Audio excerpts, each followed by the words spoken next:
Assalamualaikum warahmatullahi wabarakatuh. Kembali lagi bersama saya Septia Rizky dari kelas Informatika A semester 8. Di sini saya akan menjelaskan tentang teori motivasi. Teori motivasi terdiri dari beberapa teori-teori yang lain. Yang pertama yaitu teori kepuasan, yang kedua teori X dan Y, yang ketiga teori ERG, yang keempat teori kebutuhan, yang kelima teori motivasi. Teori kepuasan yaitu teori yang memberitahu tentang apa yang memuaskan dan dapat mendorong semangat kerja individu seseorang. Bisa dikatakan semakin standar kebutuhan yang diinginkan, maka semakin giat seseorang untuk bekerja. Cakupan dari teori kepuasan yaitu teori hierarki. Teori ini menjelaskan bahwasanya kepuasan dipengaruhi dari kebutuhan biologis dan psikologis, yaitu berupa material maupun non-material. Pada dasarnya manusia itu merupakan makhluk yang memiliki keinginan tak terbatas atau tanpa henti. Seperti psikologis, contohnya gaji pokok, keamanan, yaitu bisa jadi seperti program pensiunan, keinginan diterima oleh orang lain, contohnya diterima oleh rekan kerja, kemudian penghargaan, seperti naik jabatan atau semacamnya, kemudian aktualisasi bisa berupa pekerjaan yang nyaman. Kemudian teori yang kedua yaitu teori X dan Y. Teori ini merupakan salah satu teori yang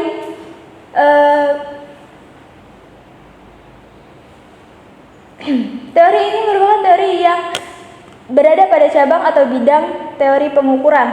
Dasar dari teori ini adalah sebab dan akibat perilaku seseorang dengan pemberian seseorang. Yang pertama, asumsi teori X. Pekerja rata-rata malas, kemudian tidak berambisi mencapai prestasi, kemudian selalu menghindari tanggung jawab, bekerja lebih suka diawas dan diperintah, dan yang terakhir lebih suka mementingkan diri sendiri.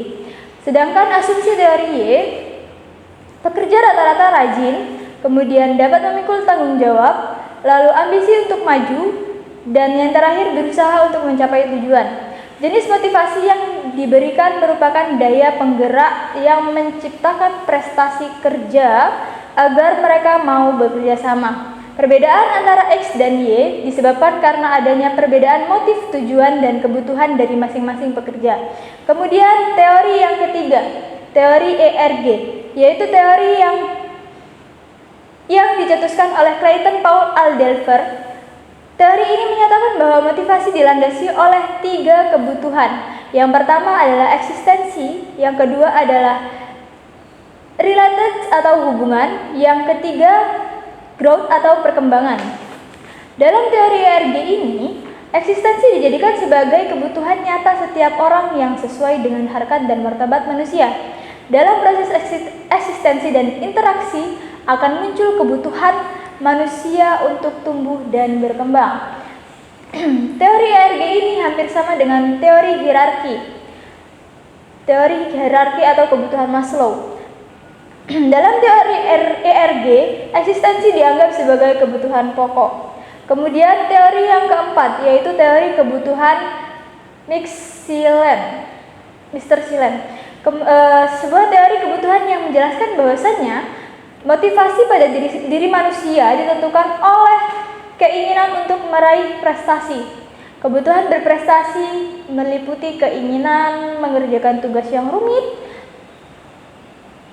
penguasaan objek fisik dan metafisik secara cepat dan mandiri sesuai kondisi yang berlaku, penyelesaian masalah dengan standar yang tinggi, kinerja maksimal untuk diri sendiri. Mr. Sillen menentukan 3 ciri orang berprestasi tinggi. Yang pertama, adanya preferensi atau pilihan dalam mengerjakan pekerjaan dengan tingkat sedang. Kemudian ada rasa senang terhadap pekerjaan mandiri. Kemudian adanya keinginan menerima umpan balik terhadap keberhasilan dan kegagalan dalam menyelesaikan pekerjaan. Selanjutnya teori yang terakhir yaitu teori motivasi Higgen. Teori 2 faktor. Kedua faktor tersebut disebut ketidakpuasan, dissatisfiers, dan kepuasan satisfiers. atau higen, motivator atau faktor-faktor intrinsik dan ekstrinsik. Hasil penelitian Hesburgh menyangkut teorinya ada dua kesimpulan. Yang pertama, seperangkat kondisi ekstrinsik dalam konteks pekerjaan yang menghasilkan ketidakpuasan antara pegawai jika kondisi ini tidak dipenuhi, meliputi gaji, keamanan kerja, kondisi kerja, dan lain-lain. Kemudian yang kedua, kesimpulan yang kedua yaitu seperangkat kondisi intrinsik si pekerja jika ada akan membangun tingkat motivasi yang kuat yang hasilnya adalah pekerjaan yang baik. Jika kondisi ini tidak terpenuhi, maka pekerjaan tidak terbukti memberikan tingkat kepuasan yang tinggi, meliputi achievement, pencapaian, pengakuan dan tanggung jawab. Sekian beberapa teori motivasi yang dapat saya jelaskan. Kurang dan lebihnya saya mohon maaf. Saya akhiri. Wassalamualaikum warahmatullahi wabarakatuh.